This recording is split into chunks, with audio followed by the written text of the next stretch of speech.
Please, please. If the police went on leave, all of them, for a week, just a week, In Kibera.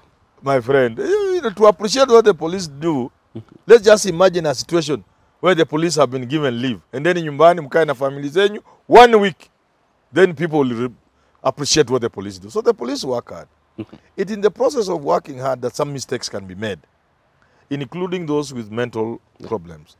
Mental health is a challenge in this country, and none other than the president has talked about it. We need to address mental health. The police has moved from people going to Kiganjo, just say, yes, sir, march left, right. Afande. And they learn things even including human rights. I don't think the human rights was on the table in Kiganjo maybe 20 years ago. So there are gender issues. So the police training has seriously changed. All we can say that because we are in the 21st century, we need to recruit police of higher education than now. We need to improve the training so that there's less of that military parade than actual thinking. That these police houses will be reserved for those rapid deployment units. So that if you are leaving Kakamega to come for a quick operation in Nairobi where you are not known for 2 weeks, there is a house for you in Langata police station. That's what I thought. But typical of this country, people don't think.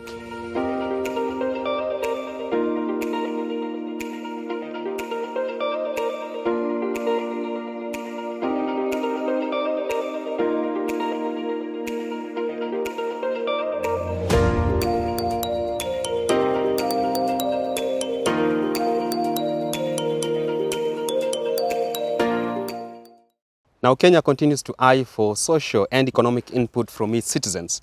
Now, this can only be achieved when there is law and order in the society. Now, the National Police Service is mandated to execute that particular interest. Now, this far, in regards to execution of their duties, how have they performed and what setbacks are derailing their performance? And as always, my name is Richard Mwenja, your resident host on Business Glide.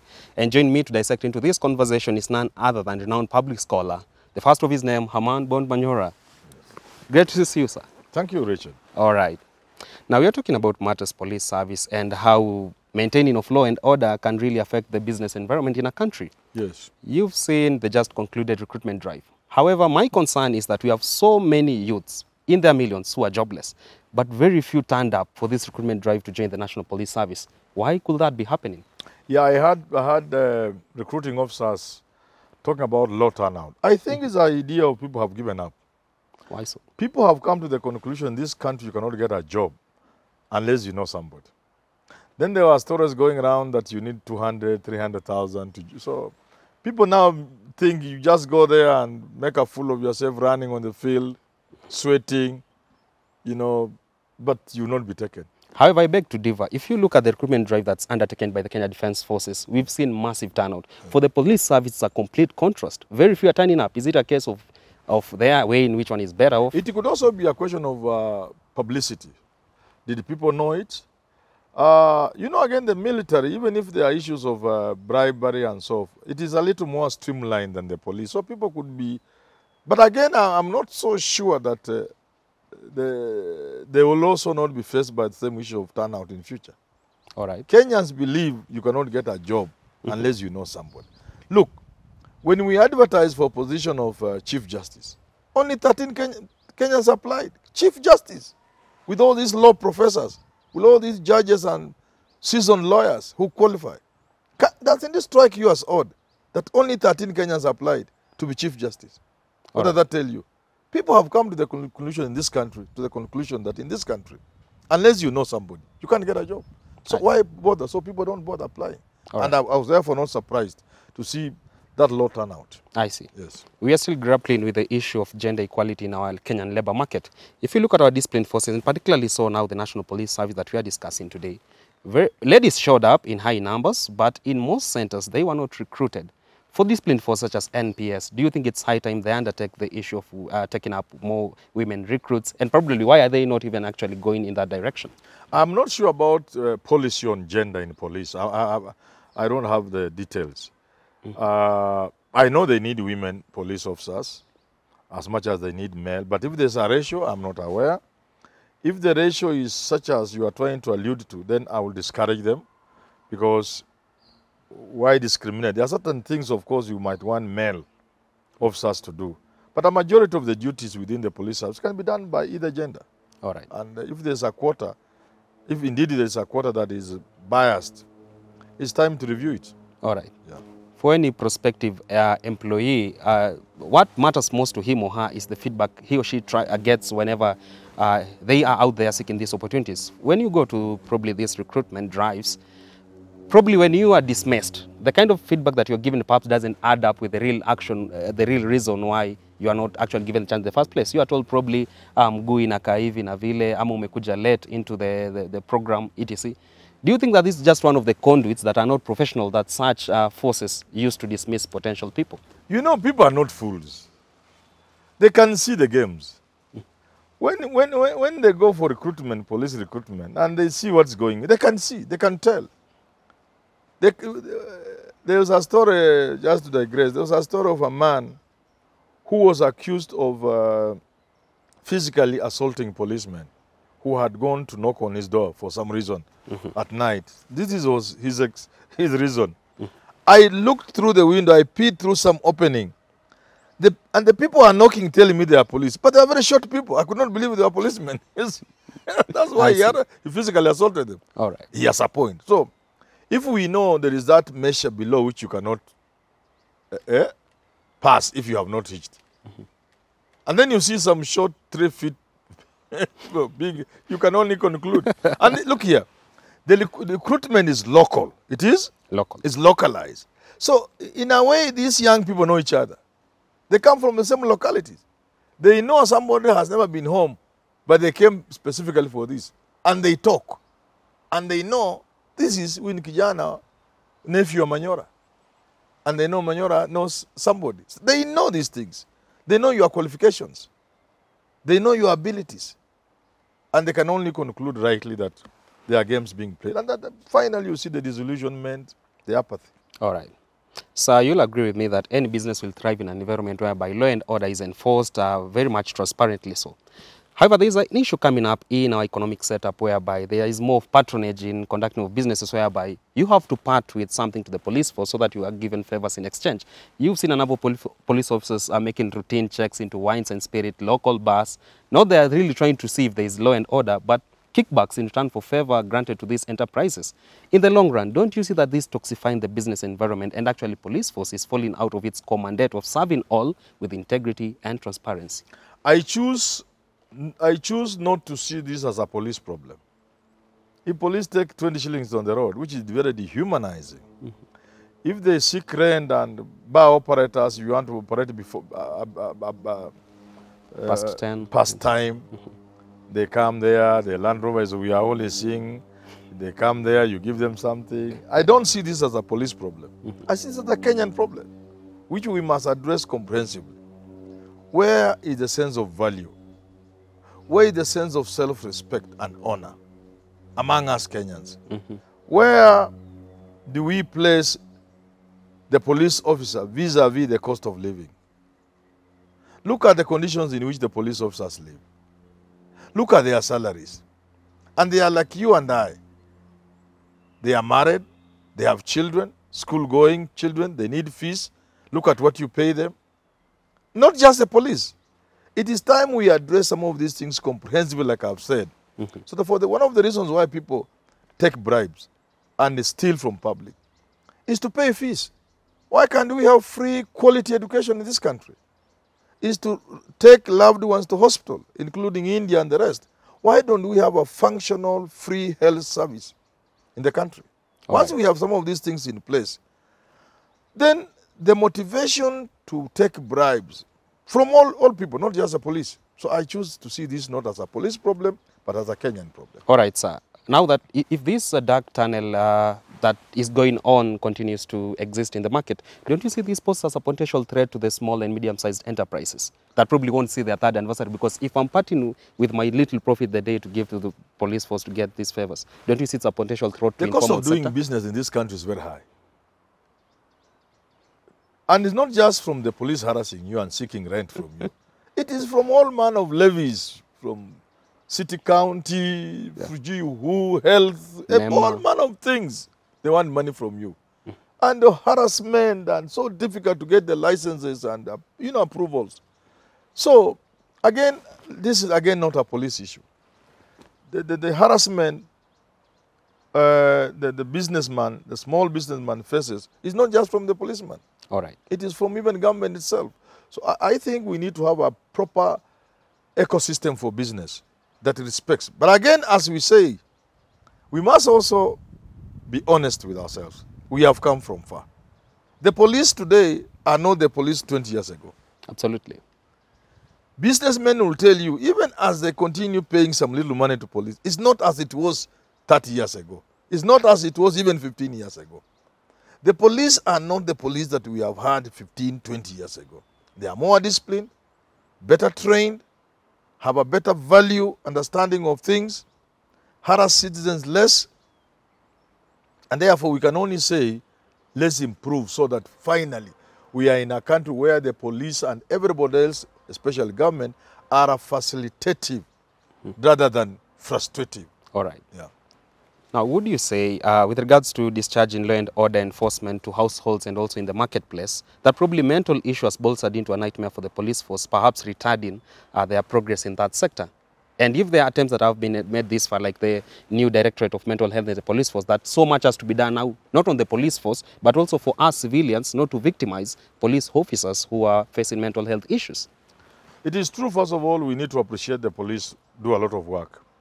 Some people talk very bad about the police. I ask them, please, if the police went on leave, all of them, for a week, just a week, In Kibera. my friend, to appreciate what the police do, let's just imagine a situation where the police have been given leave, and then in nyumbani mkae na family zenyu 1 week, then people will appreciate what the police do. So the police work hard. It's in the process of working hard that some mistakes can be made, including those with mental problems. Mental health is a challenge in this country, and none other than the president has talked about it. We need to address mental health. You see, the police work sometimes under very traumatizing situations. You can imagine a situation where the police have been called, something has happened, they pick a body, a dead body, in whatever form, in whatever shape, put it on the Land Rover, and they sit in the same Land Rover. And these are human beings.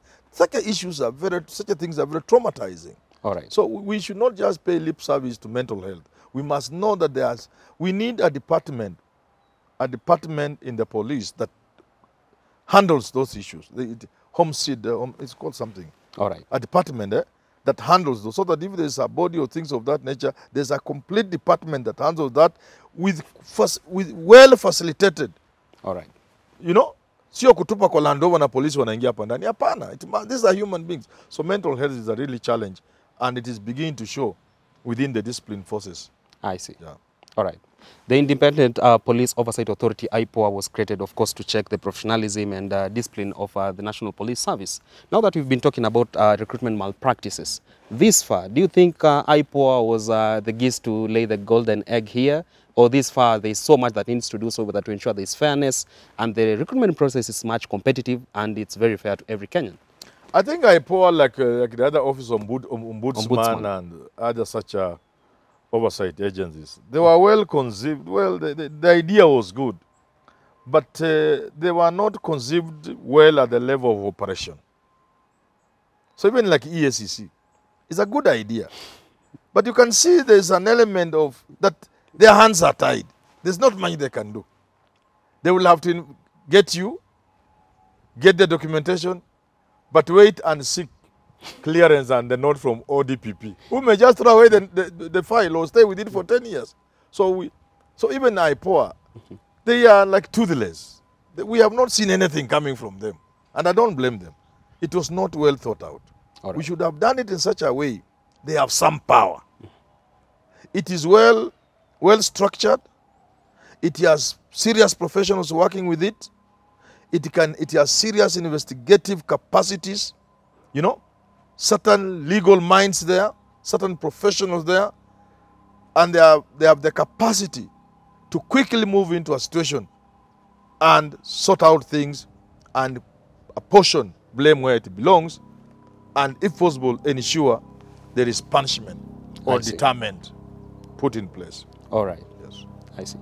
Now, if we are to take a look at the Kenya Defence Forces, they have the court martial, which deals with the disciplinary action around the defence forces, and also prosecution of those found guilty, say, with the recruitment malpractice and so forth. If you now take a look at the National Police Service, whenever we have recruitment malpractices or this misconduct among the police force, there is so less of prosecution. And if it's done, it's not in the most efficient way that probably the civilian will see so much justice was availed into this. Would you say it's time they tighten their belt with regards to their prosecution processes and probably come up with their own sort of court martial that is kind of effective? Yeah, the discipline within the military is something that should be emulated even by the police. It's not difficult. The police have been, the military has been doing it. Whenever they are errand officers, they are dealt with swiftly. Some people say a little too swiftly. And they put them in the limelight in the social media.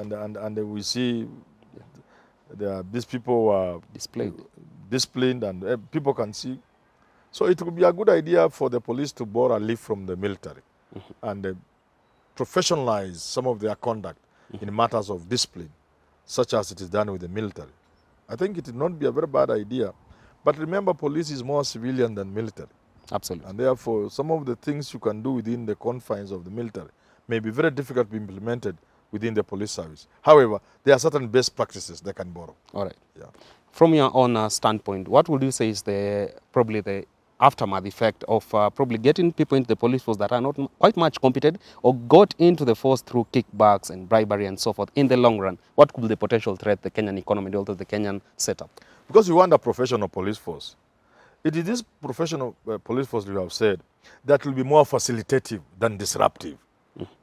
So they are the people to ensure if you are a businessman, nobody harasses you. Now, if they turn into the harasser, you can see how complex. So we need a professional police force. And the issues like recruitment must come in place. Who do you recruit? Graduate if you are recruiting people who don't even have the heart to be a police officer, they are there because their father or mother could buy the place for them. They are in the wrong profession. Let Kenyans who want to be police officers, right from the heart, join the police force. Finally, you are also looking at entry. With all these graduates roaming the streets, is it not about time we insisted, contrary to what I saw in this last recruitment, is it not about time we insisted that to be a police officer, you must be at least a graduate? Because then you have the foundation on which some training can be based. We live in a very complex world today. A world where higher levels of education are required for you to interpret situations and deal with them. And if police are going to be interpreting situations, dealing with situations, analyzing things, making sense of situations, then they need some level of education.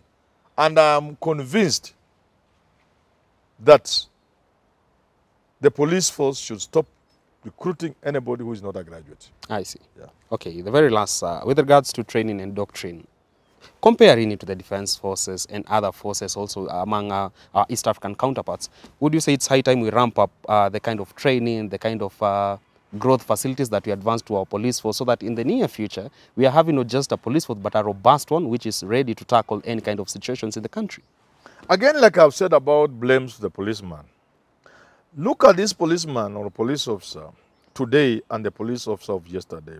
I've said there's a marked improvement. Part of the improvement is the changes in the curriculum.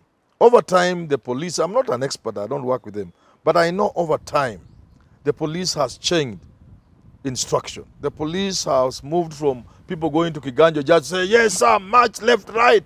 And they learn things even including human rights. I don't think the human rights was on the table in Kiganjo maybe 20 years ago. So there are gender issues. So the police training has seriously changed. All we can say that because we are in the 21st century, we need to recruit police of higher education than now. We need to improve the training so that there's less of that military parade than actual thinking. And finally, this country requires elite police. I see. The record squad is not enough. I was surprised when I learned during the Garissa that they had just about 2 helicopters are there, which somebody had sent to pick the daughter-in-law, another one had taken a minister, and our children were dying in Garissa during that terrorist attack. I was so shocked that that's just how much they were facilitated.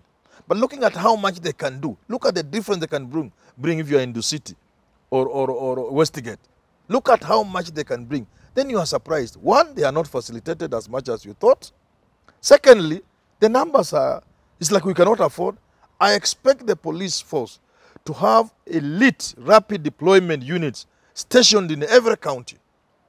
You get it?